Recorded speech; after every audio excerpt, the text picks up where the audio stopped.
وكفى والصلاة والسلام على سيد الرسل وخاتم الأنبياء وعلى آله وصحبه نجوم الهدى الذين هم مفاتيح الرحمة ومصابيح الغرر ونشهد أن لا إله إلا الله وحده لا شريك له ونشهد أن سيدنا ومولانا محمدا عبده ورسوله شهادة تكون للنجاة وسيلة ولعلو الدرجات كفيلا أما بعد فأعوذ بالله من الشيطان الرجيم بسم الله الرحمن الرحيم واعتصموا بحبل الله جميعا ولا تفرقوا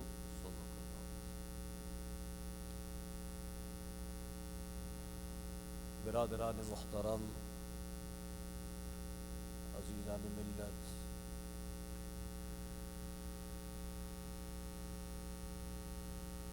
آج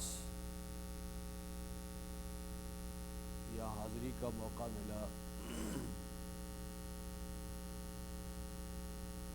مولانا محمد سالم نعمانی مدرس العلی نے حکم دیا کہ میں آج یہاں کچھ بیان کروں جمعے سے پہلے۔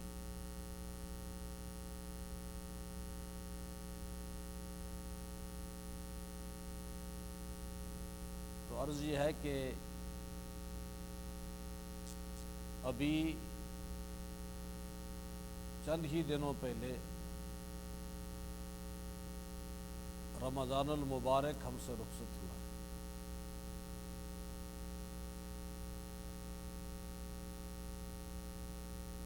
رمضان ہمیں چھوڑ گیا اور ہم نے رمضان کو چھوڑا۔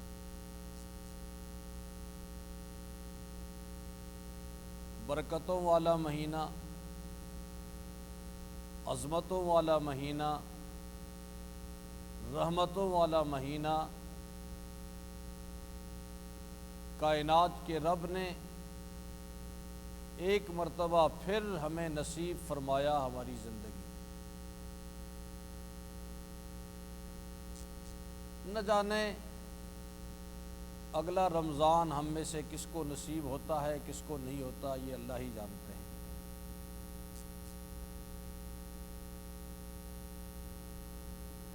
یہ رمضان کا مہینہ جو ہے کائنات کے رب نے اہل ایمان کو نصیب فرمایا تاکہ ان کے گناہوں کو دھو ڈالے۔ انما سمی رمضان لأنہ یرمض الذنوب، اس کا نام رمضان اس لیے ہی رکھا گیا ہے کہ یہ گناہوں کو جلا ڈالتا ہے۔ رمز کے معنی ہیں جلانے کے۔ یہ مسلمان کے گناہوں کو جلا ڈالتا ہے، دھو دیتا ہے، پاک اور صاف کر دیتا ہے۔ یہ بھی اس کا کرم ہے کہ اس نے ایسا مہینہ عطا فرمایا کہ جو مہینہ ہمارے گناہوں کو جلا دیتا ہے، ہمارے گناہوں کو صاف کر دیتا ہے۔ رحمت عالم صلی اللہ علیہ وسلم نے فرمایا من صام رمضان ایمانا و احتسابا غفر له ما تقدم من جس آدمی نے ایمان اور یقین کے ساتھ کامل اور مکمل احترام کے ساتھ، رمضان کے صحیح آداب کے ساتھ رمضان کے روزے رکھے، غفر لہ ما تقدم من ذنبہ، اللہ اس کے ماضی کے تمام گناہوں کو معاف فرما۔ پھر فرمایا کہ من قام رمضان ایمانا و احتسابا غفر لہ ما تقدم من، جس شخص نے رمضان المبارک میں قیام کیا، راتوں کو تراویح پڑھی، قرآن سنا، قرآن سنایا، تہجد پڑھے، رمضان المبارک کی راتوں کو قیام کیا، غفر لہ ما تقدم من ذنبہ، اللہ تعالی اس کے بھی ماضی کے سارے گناہوں کو معاف فرمائے۔ اور پھر تیسری مرتبہ رحمت عالم صلی اللہ علیہ وسلم نے فرمایا من قام لیلۃ القدر ایمانا و احتسابا غفر لہ ما تقدم، جس شخص نے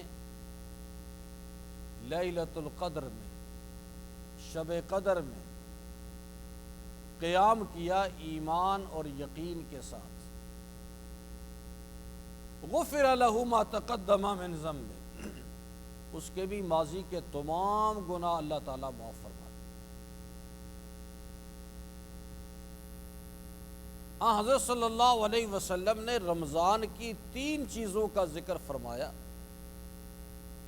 رمضان المبارک کے 3 اعمال کا ذکر فرمایا، اور تینوں اعمال کے ساتھ یہ شورٹی دی، یہ یقین دلایا، نبی کی بات جو ہے وہ وحی کا حصہ ہے، نبی کی بات اللہ کی بات ہے۔ وحی کے 2 حصے ہیں، ایک وحی جلی ہے، ایک وحی خفی، ایک مطلوب ہے، ایک غیر مطلوب ہے۔ وحی جلی وہ ہے کہ جس کے الفاظ اور معانی دونوں اللہ کی طرف سے، جو کہ قرآن کریم ہے۔ قرآن کے الفاظ یہ اللہ کے الفاظ ہیں، اور اس کے معانی بھی وہی ہیں جو اللہ تعالیٰ نے اپنے نبی کو سکھائے۔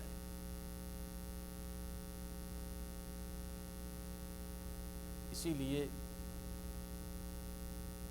قرآن مخلوق نہیں ہے، قرآن اللہ کی صفت ہے۔ علماء لکھتے ہیں کہ جب قیامت برپا ہوگی اور سب چیزوں پہ فنا ہو جائے، ہر چیز فنا ہو جائے گی، پہاڑ بھی، دریا بھی، زمین بھی، آسمان بھی، ستارے بھی، چاند بھی، ہر چیز جب فنا ہو جائے گی، ہر چیز پر فنا آئے گی، لیکن قرآن فنا نہیں ہوگا۔ اللہ تعالیٰ قرآن کے الفاظ کو اوراق میں سے اٹھا لیں گے، اور یہ اوراق جو ہے نا جس پہ قرآن چھپا ہوا ہے، یہ سادے رہ جائیں گے، خالی ہو جائیں گے۔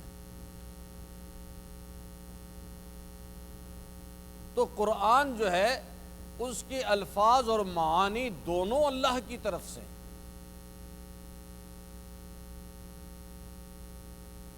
اور حدیث قول رسول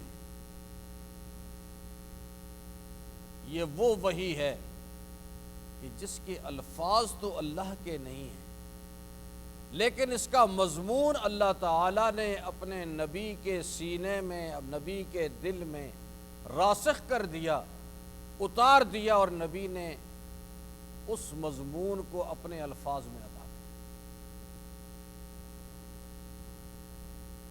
اللہ تعالیٰ نے قرآن کریم میں فرمایا کہ وَمَا يَنطِقُ عَنِ الْهَوَىٰ إِنْ هُوَ إِلَّا وَحْيٌ يُوحَىٰ، نبی اپنی طرف سے کوئی بات نہیں کرتا،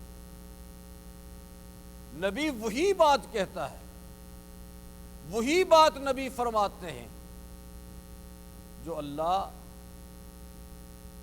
بذریعہ وحی ان کے دل میں القاء کر دیتے ہیں، ان کے دل میں ڈال دیتے ہیں۔ ان اتبع الا ما یوحی الی، میں تو اسی کے تابع ہوں، میں تو اسی پہ عمل پیرا ہوں، ما یوحی الی، جو اللہ تعالیٰ مجھے وحی کر دیتے ہیں۔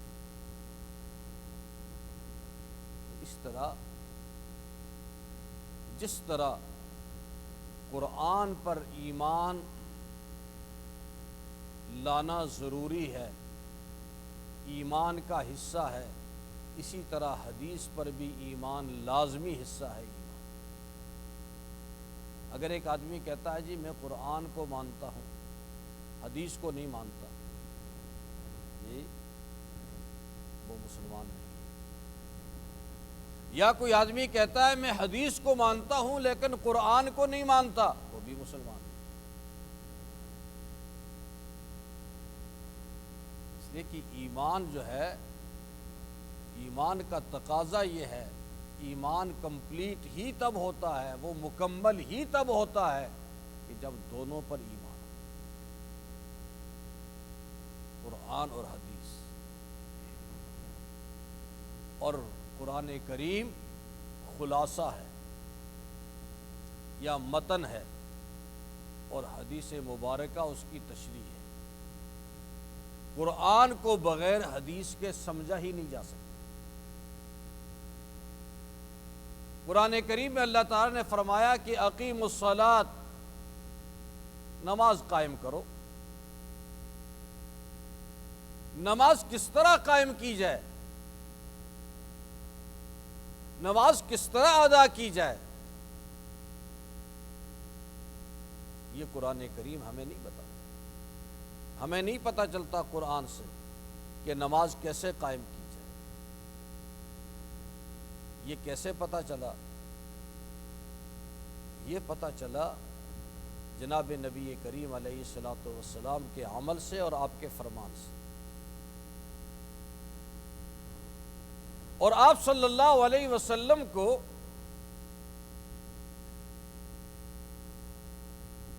جو نماز کی تعلیم دی، وہ سیدنا جبریل امین علیہ الصلوۃ والسلام نے آپ کو تعلیم، آپ کو پڑھ کے بتایا۔ مفسرین لکھتے ہیں کہ جب پہلی وحی نازل ہوئی غار حرا میں، اقرأ بسم ربک الذی خلق، آپ پڑھیے، میں تو فرمانے اقرأ، پڑھیے۔ آپ نے فرمایا ما انا بقارئ، میں تو پڑھا ہوا نہیں۔ آپ فرماتے ہیں کہ جبریل امین نے مجھے سینے سے لگایا اور دبوچا، اور اتنا دبوچا کہ قریب تھا کہ میری جان نکل جائے، اور چھوڑ دیا۔ پھر کہا اقرأ، آپ پڑھیے۔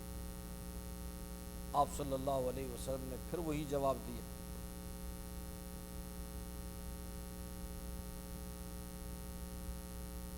دو مرتبہ، پھر تیسری مرتبہ جب آپ کو دبوچا اور چھوڑا، اور پھر فرمایا اقرأ، آپ پڑھیے، آپ صلی اللہ علیہ وسلم نے پڑھنا شروع کر دیا۔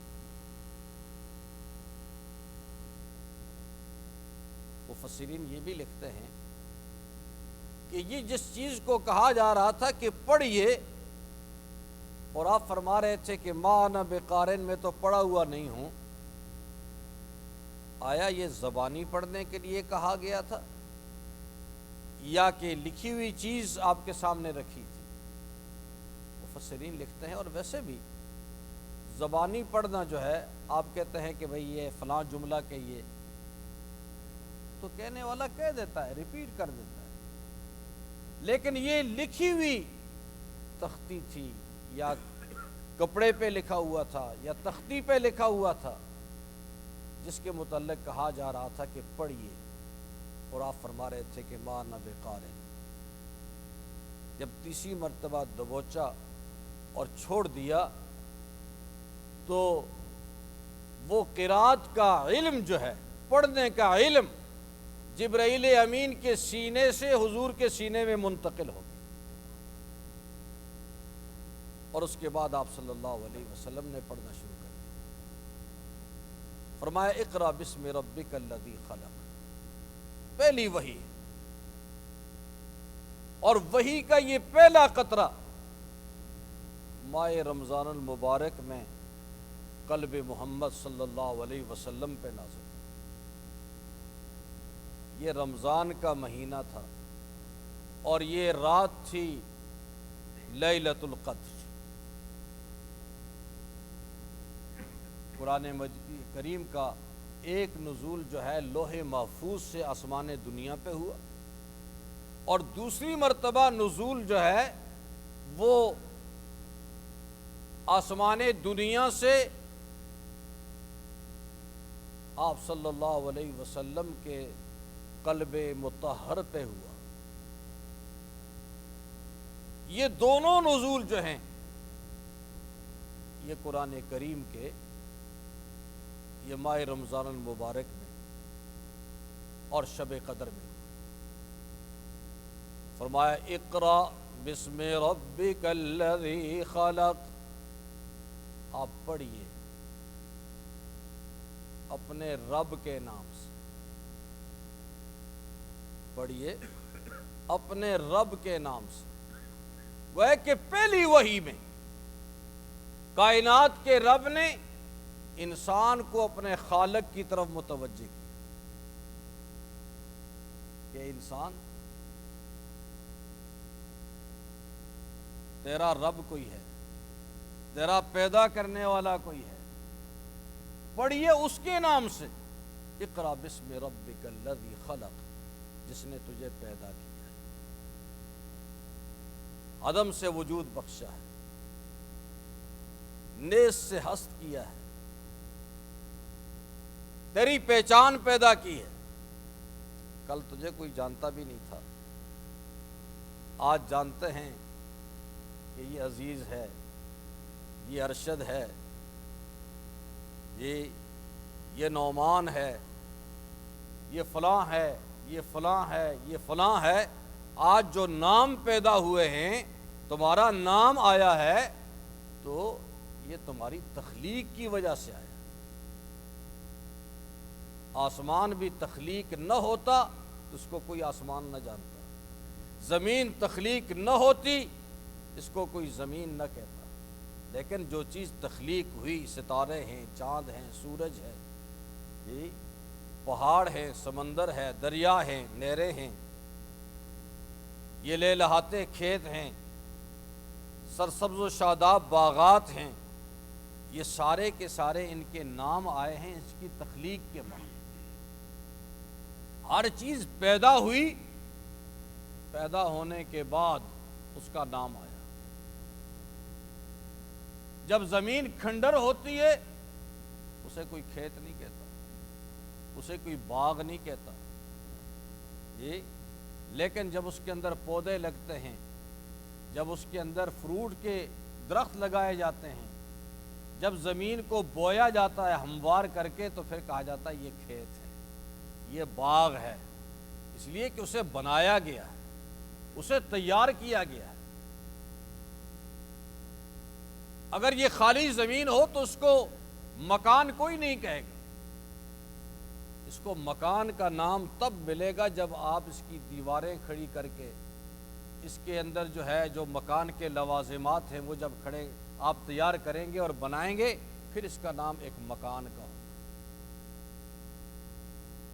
پھر وہ مکان کس ضرورت کے لیے ہے؟ اگر وہ مکان اللہ کے گھر کے لیے بنایا آپ نے تو اس کا نام مسجد ہو جائے گا۔ اگر آپ نے وہ گھر اپنے رہنے کے لیے بنایا ہے تو اس کی نسبت پھر آپ کی طرف ہوگی کہ جناب یہ فلاں کا گھر ہے۔ تو ہر چیز جو ہے اس کو نام ملتا ہے اس کی تخلیق کے بعد، اس کی تخلیق کے بعد۔ تو اللہ تعالی نے ہمیں انسان پیدا کیا، پھر اس کا کرم کہ اس نے ہمیں مسلمان پیدا کیا۔ اقرا بسم ربک الذی خلق، اپنے رب کے نام سے پڑھیے جس نے آپ کو پیدا کیا، جو آپ کا خالق ہے۔ خلق الانسان من علق، انسان کو ایک لوتھڑے سے پیدا کیا، اور پھر فرمایا اقرا وربک الاکرم، آپ اسے پڑھیے تاکہ اس کے پڑھنے کی وجہ سے آپ کا رب آپ پہ کرم کر دے۔ جو پہلی وحی کی چند آیتیں ہیں، اقرا پڑھیے اپنے رب کے نام سے، اس جس نے آپ کو پیدا کیا، ایک لوتھڑے سے پیدا کیا، جی۔ پھر فرمایا اقرا، دوبارہ کا اقرا، اس کو پڑھو، یہ قرآن ہے، یہ وحی ہے، یہ کلام اللہ ہے، جی۔ اسے پڑھیے وَرَبُّكَ الْأَكْرَمُ، تاکہ آپ کا رب آپ پہ کرم کرے۔ اس کے معنی یہ ہیں کہ قرآن پڑھنے سے اللہ تعالیٰ کرم فرماتے ہیں، قرآن سے تعلق جڑنے سے اللہ تعالیٰ کرم فرماتے ہیں۔ جس کا جتنا تعلق قرآن کریم سے مضبوط ہوگا، اتنا اللہ سے مضبوط ہوگا، اتنا اس کے گھر سے مضبوط ہوگا، اور اتنا ہی وہ اللہ کے کرم کا مستحق ہوگا۔ سورہ رحمان پڑھ لیجیے، الرحمن علم القرآن خلق الانسان علمہ البیان، یہ رحمان ہی ہے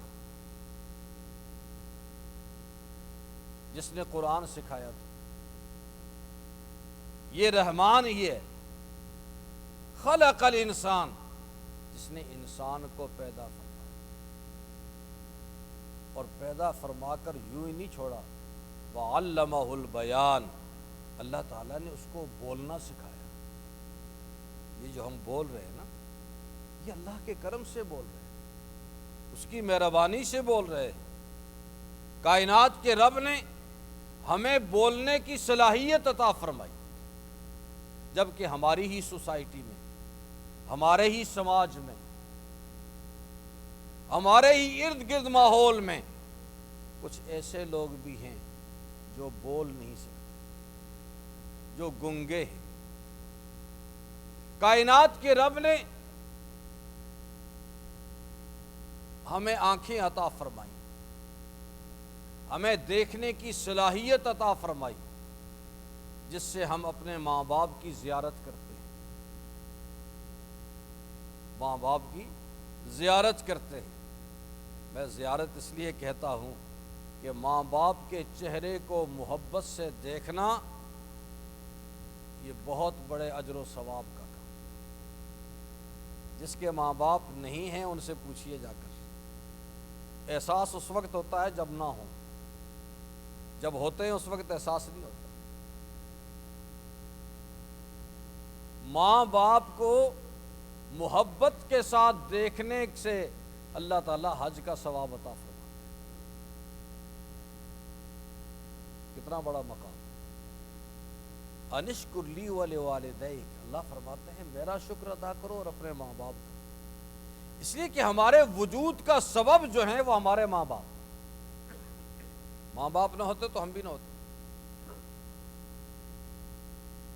پھر آج جو کچھ ہم ہیں، جو بھی ہماری صلاحیت ہے، ہمارے ماں باپ نے اپنی بساط کے مطابق، بلکہ بساط سے بڑھ کر ہمیں تعلیم دی، ہماری پرورش کی، ہماری نگہداشت کی، جی، جتنا وہ کر سکتے تھے۔ ہر ماں باپ چاہتا ہے کہ میری اولاد زیادہ قابلیت والی،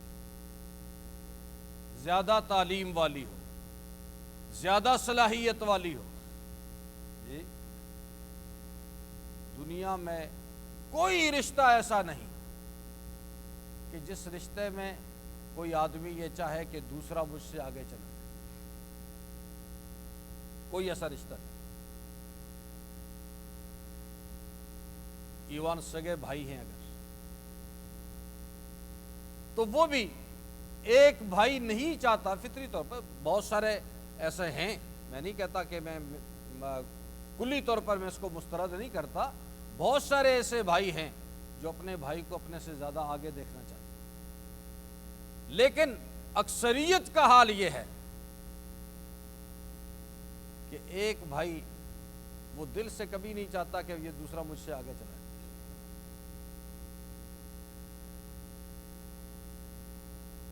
اور اسی طرح عزیز رشتہ دار جتنے بھی ہیں، لیکن باپ اور بیٹے کا رشتہ ایسا ہے کہ باپ چاہتا ہے کہ میرا بیٹا مجھ سے زیادہ کامل ہو، باپ کی خواہش ہوتی ہے کہ میرے بیٹے کی صلاحیت، اس کا علم، اس کی قابلیت، اس کی ترقی، اگر بزنس میں ہے تو وہ چاہتا ہے اس کا بزنس جو ہے میرے بزنس سے زیادہ ہو جائے، اگر علم میں ہے تو وہ چاہتا ہے اس کا علم میرے علم سے زیادہ ہو جائے۔ یعنی جو بھی اس کا مقام ہے، باپ چاہتا ہے کہ اس کے بیٹے کی عزت اس سے زیادہ ہو، اور اگر کوئی اس کے بیٹے کی تعریف کرے تو وہ پھولے سماتا نہیں، خوش ہوتا ہے کہ میرے بیٹے کی تعریف کی، اس کی صلاحیت۔ اور یہ وہ محبت ہے باپ اور بیٹے کی جو بے لوث ہے۔ بیٹا نافرمانی بھی کرتا ہے پھر بھی ماں باپ معاف کرتے ہیں، ساری زندگی بیٹا ستاتا رہتا ہے، تکلیف دیتا ہے ماں باپ، پھر بھی ایک وقت آتا ہے کہ ماں باپ سے برداشت نہیں ہوتا، وہ کہتا ہے میں نے معاف کر دیا۔ تو یہ بے لوث رشتہ ہے۔ اللہ تعالیٰ فرماتے ہیں انشکر لی ولوالدیک، میرا شکر ادا کرو اور اپنے ماں باپ کا شکر۔ اللہ نے اپنے شکر کے ساتھ ماں باپ کا شکر لگا۔ وَقَضَىٰ رَبُّكَ أَلَّا تَعْبُدُوا إِلَّا إِيَّاهُ وَبِالْوَالِدَيْنِ إِحْسَانًا، اللہ نے فیصلہ فرما دیا کہ اس کے علاوہ کسی کی عبادت نہ کی جائے، کسی کو رب نہ کہا جائے، اس کے ساتھ کسی کو شریک نہ کیا جائے، کوئی پارٹنر نہ بنایا جائے، اور دوسرا وَبِالْوَالِدَيْنِ إِحْسَانًا، ماں باپ کے ساتھ اچھا سلوک۔ یہاں تک پھر فرمایا کہ فَلَا تَقُل لَّهُمَا أُفٍّ وَلَا تَنْهَرْهُمَا، جب بڑھاپے کی دہلیز میں وہ داخل ہو جائیں تو اس وقت ان کے مزاج میں چڑچڑا پن آ جاتا ہے،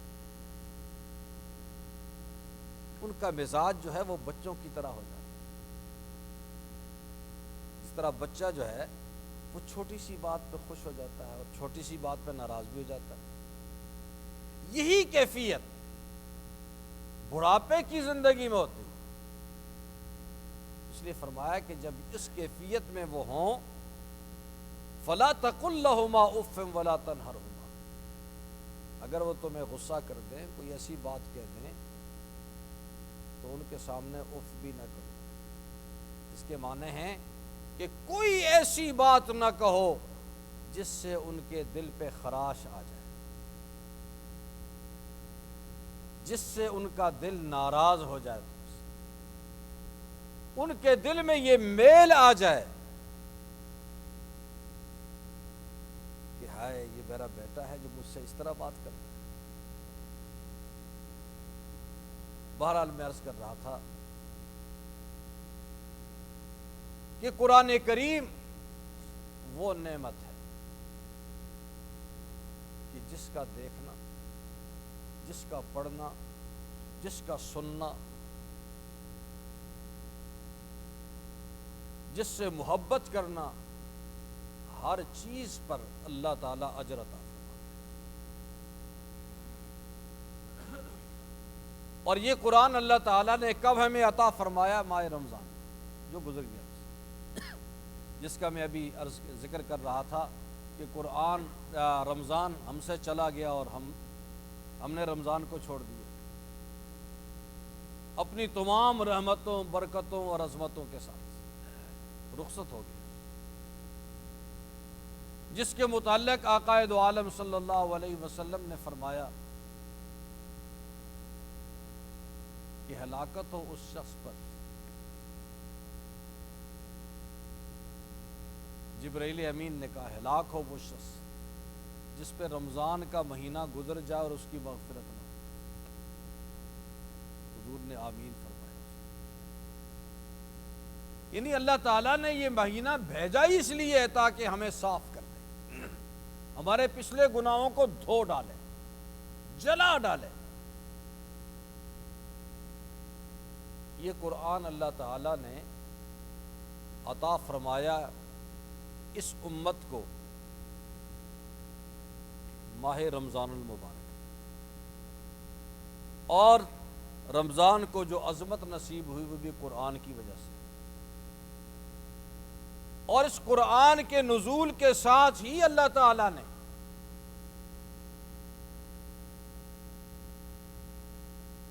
یہ پہلی کتاب ہے، اس میں فرمایا اقرأ، آپ اسے پڑھیے۔ باقی صحیفے آئے، ان میں احکامات آئے،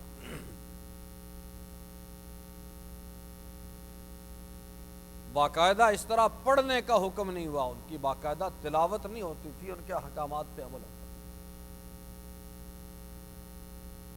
اور فرمایا کہ اقرأ وربک الاکرم، اسے پڑھیے تاکہ آپ کا رب آپ پہ کرم کرے۔ تو جتنا تعلق